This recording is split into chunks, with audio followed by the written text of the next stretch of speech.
Assalamualaikum warahmatullahi wabarakatuh. Apa kabar anak-anak hari ini? Alhamdulillah. Semoga kita semua diberikan perlindungan oleh Allah, diberikan kesehatan yang sempurna. Walaupun kita belajar dari rumah, anak-anak diharapkan tetap semangat ya. Jangan lupa sholatnya, mengaji, sholat duhanya tetap dilaksanakan. Baiklah anak-anak, kita sekarang akan setelah PTS kemarin kita akan belajar tema 4.8 yaitu tentang daerah tempat tinggalku. Nah, di sini coba kalian buka ya halaman 1.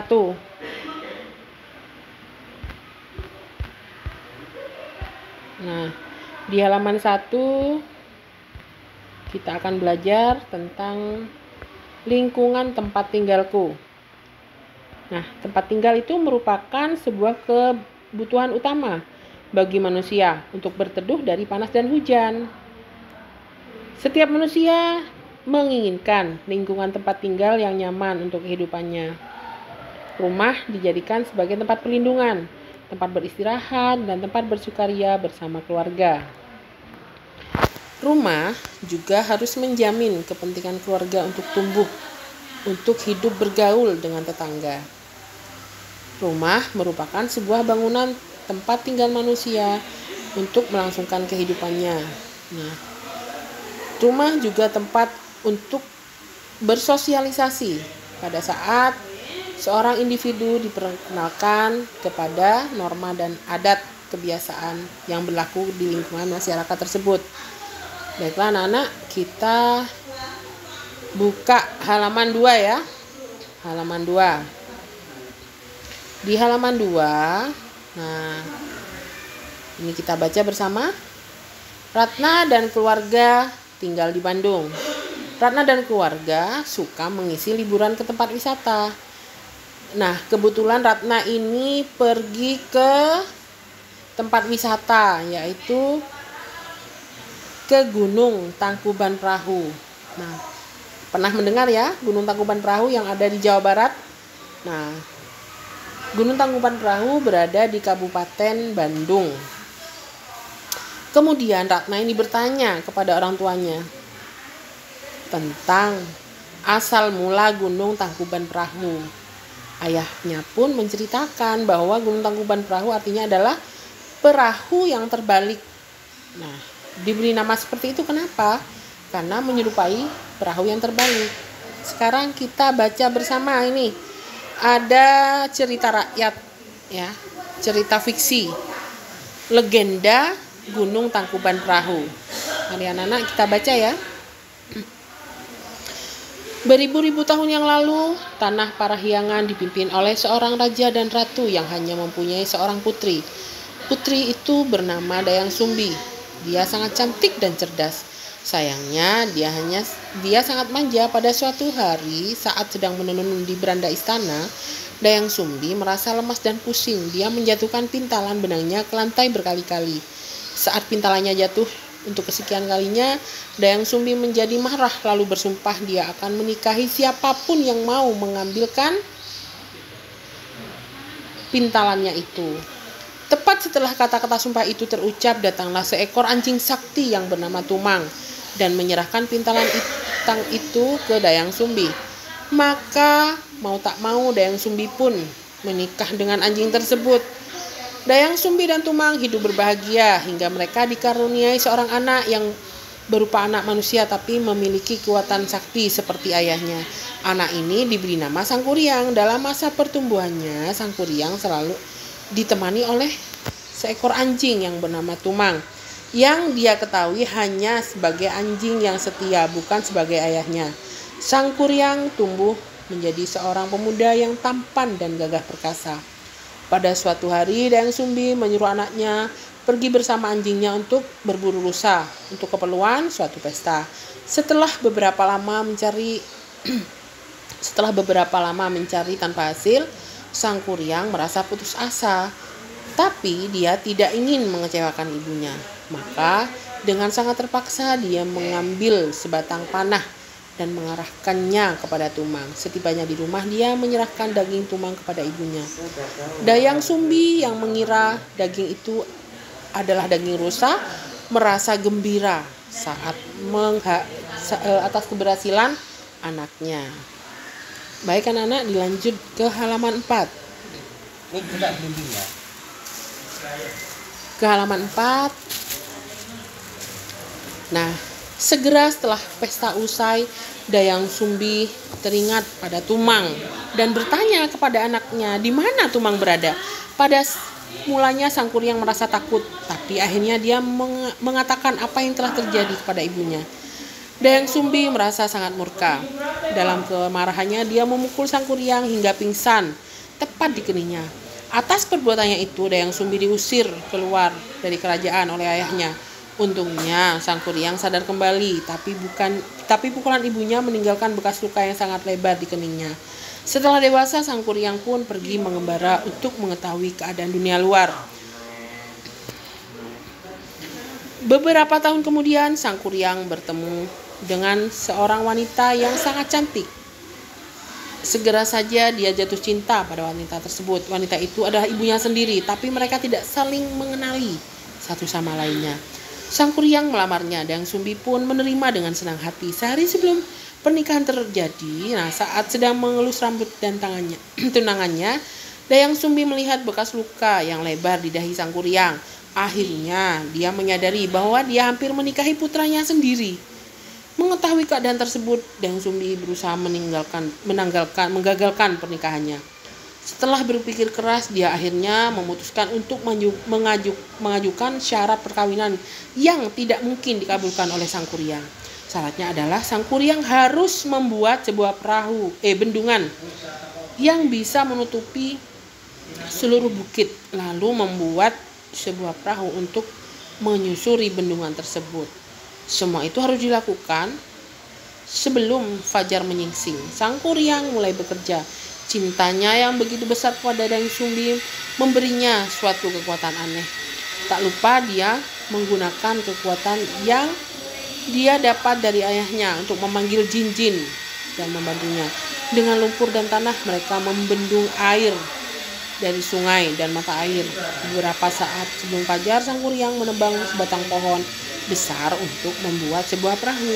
Ketika Dayang Sumbi melihat bahwa Sang Kuryang hampir menyelesaikan pekerjaannya, dia berdoa kepada dewa untuk merintangi pekerjaan anaknya dan mempercepat datangnya pagi.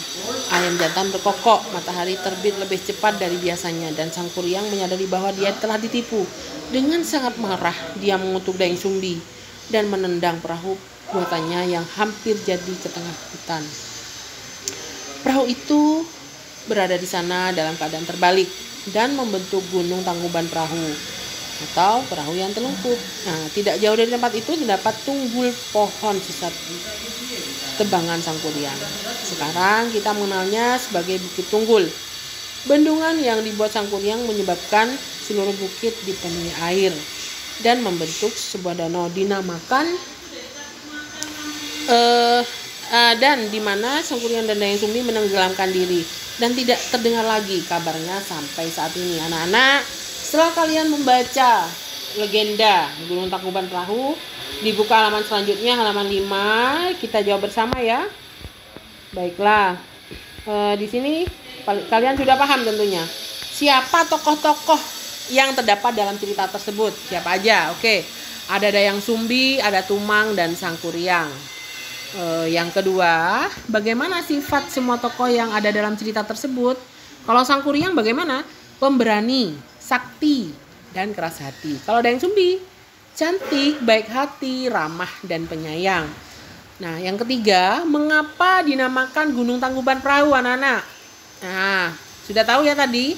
Karena perahu yang dibuang Sang Kuryang ke tengah hutan dalam keadaan menelungkup. Nah, mengapa Dayang Sumbi diusir dari kerajaan oleh ayahnya? Karena Dayang Sumbi memukul Sang Kuryang dengan sangat keras dan sampai keningnya terluka lebar. Soal yang kelima, coba diperhatikan. Apa syarat yang diajukan Dayang Sumbi kepada Sang Kuryang agar mau dinikahinya? Nah, membuat sebuah bendungan yang bisa menutupi seluruh bukit lalu membuat sebuah perahu untuk menyusuri bendungan tersebut.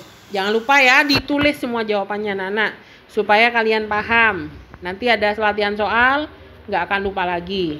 Baik, sekarang kita buka halaman 6. Nah, di halaman 6 kalian bisa paham. Nah, kalau sudah pernah membaca cerita Gunung Tangkuban Perahu yang tadi, kalian pasti akan bisa menceritakan kembali kepada temannya di rumah, kepada adik, kepada kakak, boleh ya. Nah, cerita legenda Gunung Tangkuban Perahu ini merupakan cerita fiksi.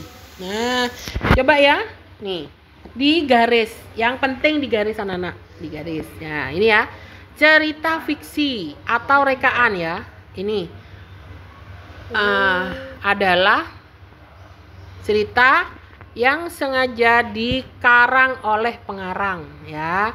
Cerita fiksi itu berdasarkan peristiwa-peristiwa. Ya, ini yang penting digarisi ya anak-anak. Oke, setelah digarisi, ini yang penting ya. Baik, kita beralih ke halaman 7.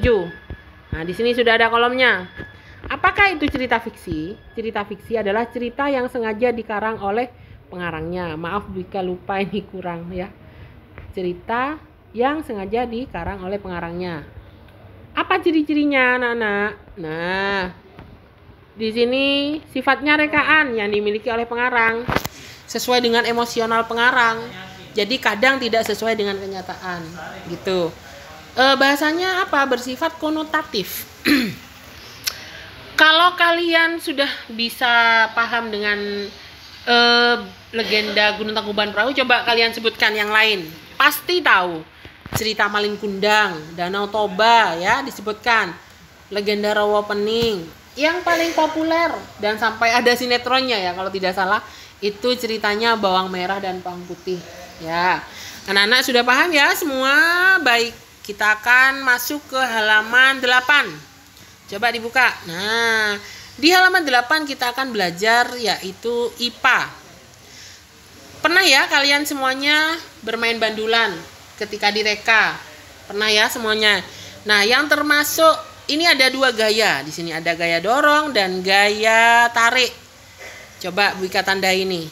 Yang termasuk gaya tarik yang ini ya. Nah, ini termasuk gaya tarik. Kalau yang ini termasuk gaya dorong. Gitu, paham ya anak-anak? Oke, lanjut. Di sini ada pengertiannya. Apakah itu gaya? Gaya adalah suatu kekuatan yang mengakibatkan benda yang dikenainya dapat mengalami gerak, perubahan kedudukan atau perubahan bentuk. Nah, kalau gerak pengertiannya adalah memindahkan kedudukan suatu benda terhadap benda lainnya. Baik perpindahan kedudukan yang mendekati atau menjauhi benda tersebut. Nah, anak-anak, tugas di rumah yaitu kalian melakukan gerakan gaya dorong dan gaya gerak masing-masing di foto. Kemudian disetorkan ke wali kelas masing-masing. Nah, fotonya dijadikan satu ya. Fotonya dijadikan satu. Diedit itu kan ada ya di HP-nya. Jadi mengirim satu foto saja, tapi sudah terdiri dari gaya gerak dan gaya dorong. Boleh dorong kursi, boleh menarik meja, terserah kalian sudah. Silahkan diimprovisasi sendiri. Anak-anak, baiklah pembelajaran kali ini kita cukupkan sekian. Semoga apa yang kita pelajari menjadi ilmu yang barokah manfaat untuk kita semua. Amin. Baik anak-anak, Bu Ika akhiri. Assalamualaikum warahmatullahi wabarakatuh.